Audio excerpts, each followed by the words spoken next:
রাজশাহীবাসী এই শব্দটা আমি যত সহজে বললাম, আপনি নিজের বাস্তব জীবনে এত সহজে কি মিলানো সম্ভব? জাতির পিতা ইব্রাহিম আলাইহিস সালাম আসলিমও করেছিলেন যেভাবে, গাছের মাথায় বসে কোড়াল দিয়ে কাঠ কাটছিলেন। আল্লাহ পাক বলেন আসলিম ইয়া ইব্রাহিম, হে ইব্রাহিম আত্মসমর্পণ করো। গাছের মাথায় বসে প্রশ্ন করেছিলেন কিভাবে? বলেন ওখান থেকে খাতনা করো। তাকে যে 10টা বিষয়ে তার শারীরিক পরীক্ষা আল্লাহ নিয়েছিলেন, তার ভেতরে এই খাতনা করা একটা। গাছের মাথায় বসে কোড়াল দিয়ে কাঠ বাদ দিয়ে খাতনা করে বললেন আসলামতু লিরাব্বিল আলামিন, হে আল্লাহ আমি আত্মসমর্পণ করলাম তোমার বিধানের সামনে। এখন আমার নিজের বলতে আর কোনো কথা নেই, তোমার কথাই আমার কথা। এটা ইব্রাহিম নবীর সুন্নাহ। সূরা তাওবাতে পড়েছি আইয়ুহাল্লাযীনা আমানু লা তাত্তাখিযু আবাকুম ওয়া আবনাকুম আউলিয়া ইন ইসতাহাব্বুল কুফরা আলাল ঈমান ওয়া মান ইয়াতাওয়াল্লাহুম মিনকুম ফাউলাইকা হুমুজ জালিমুন।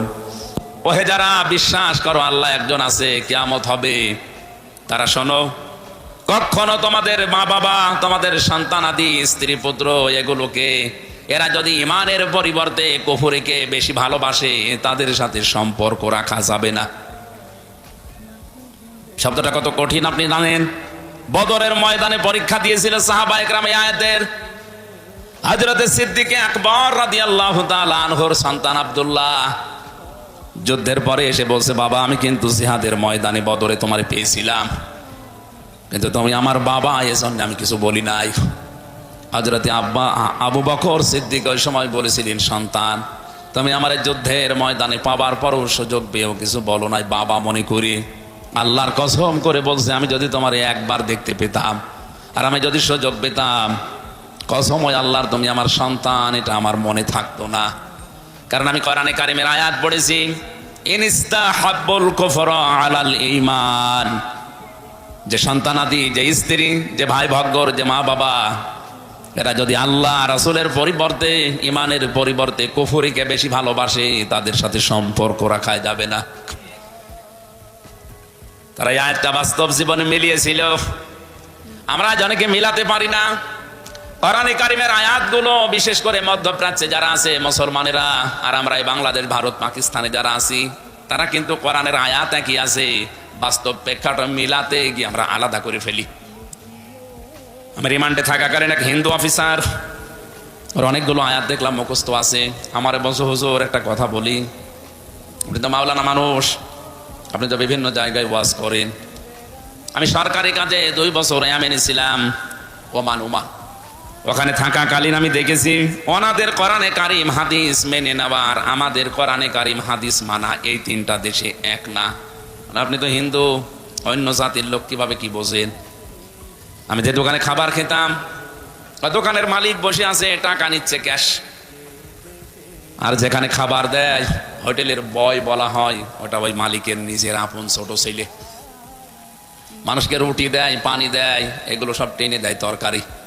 ডাক দিয়ে একদিন বললাম, ভাই আপনি এই দোকানের মালিক, এত টাকা পয়সা আপনার, আর আপনার নিজের ছেলে, ওকে মানুষের মতো মানুষ না করে ওরে বড় একটা জায়গায় তুলে না দিয়ে আপনি কি করেছেন? ছেলেকে হোটেলের বয় বানিয়েছেন। একটা কথা হলো, উনি ওনার ভাষা দিয়ে বুঝিয়েছে, ভাই আপনি কোন দেশের মানুষ আমি জানি না, তবে অনেকদিন আপনি আমার হোটেলে খাবার খান, এই জন্য আপনাকে বলছি। এটা আমার নিজের ছেলে হতে পারে। কোরআনে কারিম এবং নবীর হাদিস আমার সামনে আছে, ইয়া আইয়ুহাল্লাযীনা আমানু ইন্না মিন আযওয়াজিকুম ওয়া আওলাদিকুম আদুওয়াল লাকুম ফাহযারুহুম, ইলা আখির আয়াত। হিন্দু অফিসার আমাকে বলছিল, হুজুর এ দোকানের মালিক আমাকে কোরআনে কারিমের সূরা তাগাবনের এই 14 নম্বর 15 নম্বর আয়াত আমাকে শোনালো। আমারও কোরআনের অনেক আয়াত মুখস্থ আছে, আমি বাংলা সহ মুখস্থ করেছি। আমাকে মনে বোঝাতে চেয়েছে যে আল্লাহ পাক জানিয়েছেন, ইমানদারেরা তোমাদের স্ত্রী সন্তান কখনো কখনো তোমাদের শত্রু হয়ে দেখা দেবে, সুতরাং তাদের থেকে সতর্ক থাকবা। আমার এই সন্তানটাকে আমি যা মনে করি, আপনাকেও আমি একই জিনিস মনে করি। কারণ আল মুসলিম আখুল মুসলিম, মুসলমান মুসলমানের ভাই। আপনি জাতিতে কি, আপনাকে তো আমি চিনি না, তো মুসলমান মনে করি বলছি। আমার এই নিজের আপন সন্তানকে আমি যা মনে করি, পৃথিবীর 175 কোটি মুসলমানকে আমি তাই মনে করি। না, এখানে বোঝার চেষ্টা করেন তো কথাটা কি বোঝাতে চাইলেন তিনি। যে আমার দায়িত্ব ছিল নবীর হাদিস অনুযায়ী আমার এই সন্তানের একটা সুন্দর নাম রাখা, আমি ওর নাম রেখে দিয়েছি আব্দুর রহমান। 2 নম্বরে ওকে আমি দ্বীনের শিক্ষা দেওয়া, এটা আমার দায়িত্ব ছিল। দ্বীনের শিক্ষা মানে হাফেজ মাওলানা শায়েখ বানানো লাগবে না, ইসলাম মানতে যতটুকু প্রয়োজন অতটুকু শিক্ষা দেওয়া ফরজ আমি শিখিয়েছি।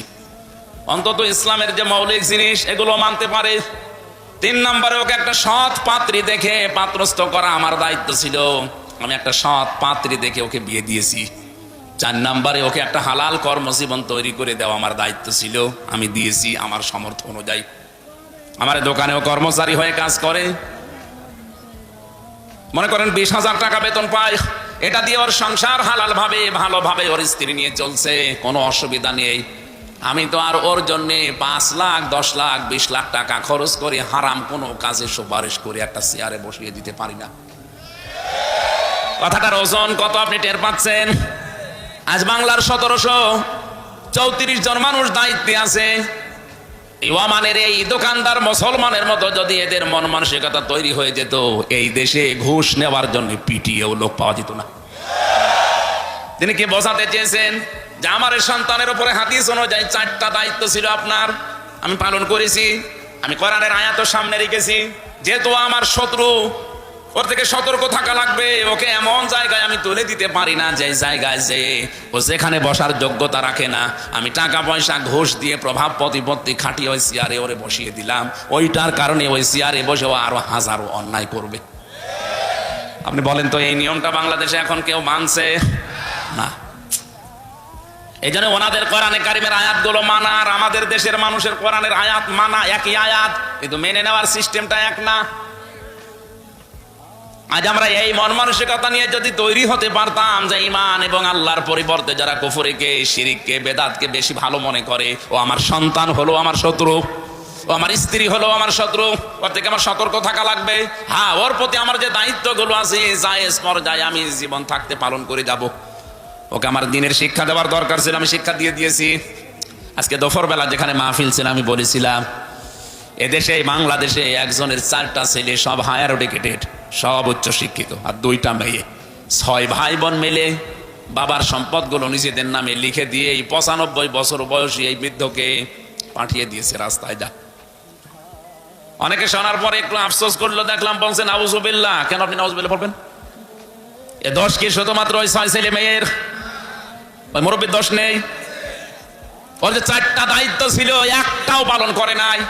ছেলে মেয়েদের নাম রাখার ক্ষেত্রেও ও এমন এমন নাম রেখেছে, নামের ভেতরে প্রভাব আছে। নাম রেখে দেয় ডেঞ্জার। ডেঞ্জার মানে কি? অত বড় হয় ভয়ঙ্করী হবে। নাম রেখে দিয়েছে বুলেট, ও তো যারে তারে মারবে। নামের একটা প্রভাব আছে। তা আমি একটা সুন্দর নাম আমার দায়িত্ব ছিল বাবা হিসাবে, মা হিসাবে আমি রেখে দিয়েছি। ওকে দ্বীনের শিক্ষা দেওয়ার দরকার, আমি দিয়েছি। ওই বাবাটাকে এমনি আজ 95 বছর বয়সে রাস্তায় ছেড়ে দেয়নি। অত কিছুদিন পরে রাস্তায় মরে যাবে, কুকুরে শ্রীগালে ডেনে পড়ে থাকবে, টেনে টেনে খাবে।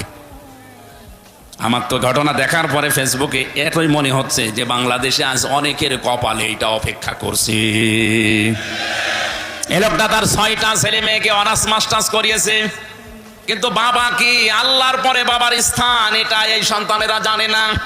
এমন শিক্ষা ব্যবস্থায় শিক্ষিত করেছে, যদি ওরে আপনি প্রথমে 3 বছর কোরআন শেখাতেন এই 6টা ছেলে মেয়েকে, দুনিয়া একদিকে চলে গেলে ওই 95 বছর বয়সী বৃদ্ধ বাবাকে রাস্তায় ছেড়ে দিত না। আমাদের শিক্ষা ব্যবস্থা যেহেতু সিস্টেমগুলো এখন অনেকাংশে নেই, আমরা নিজেরা মুসলিম হিসাবে সচেতন হয়ে আমি গ্যারান্টি দিচ্ছি আপনাকে কোরআন সামনে নিয়ে ছেলে মেয়ে হোক 3টা বছর তাকে কোরআনে কারিমের শিক্ষাটায় রাখেন। এরপরে এটাকে ডাক্তার, ইঞ্জিনিয়ার, বৈজ্ঞানিক যাই বানাবেন বানান, ও যত বড় হবে কোনো দিন ও এইটা ভুলবে না যে আপনি কিন্তু আল্লাহর পরে আপনার স্থান।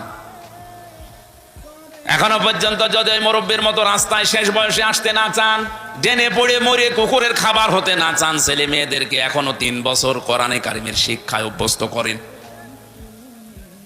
দোকানদার ওনাকে বলছে, ভাই আমি 3 বছর আমার কোরআনে কারিম শিক্ষার যে ব্যবস্থা আমাদের শিক্ষা ব্যবস্থায় ছিল, আমার সন্তানকে আমি শিখিয়েছি। ও ইসলামের মৌলিক বিষয়গুলো এখন জানে, যে 5 ওয়াক্ত নামাজ পড়া লাগে, রোজা রাখের আগে রমজানে সম্পদ এই পরিমাণ থাকলে যাকাত দেওয়া লাগে। সৎ পাত্রী দেখে যৌতুক নেয়নি, বিয়ে দিয়ে এনেছি, আর আমাদের দেশে যৌতুক নেইও। 4 নম্বরে ওকে আমি একটা হালাল কর্মজীবন আমার সামর্থ্য অনুযায়ী তৈরি করে দিয়েছি। আজ বাংলার প্রতিটি বাবা, প্রতিটি দায়িত্বশীল যদি এই মনে করে কোরআনের এই আয়াতটা, সূরা তাগাবুনের এই আয়াতটা মেনে নিত, বাংলাদেশে আল্লাহর কসম ঘুষ চলতো না।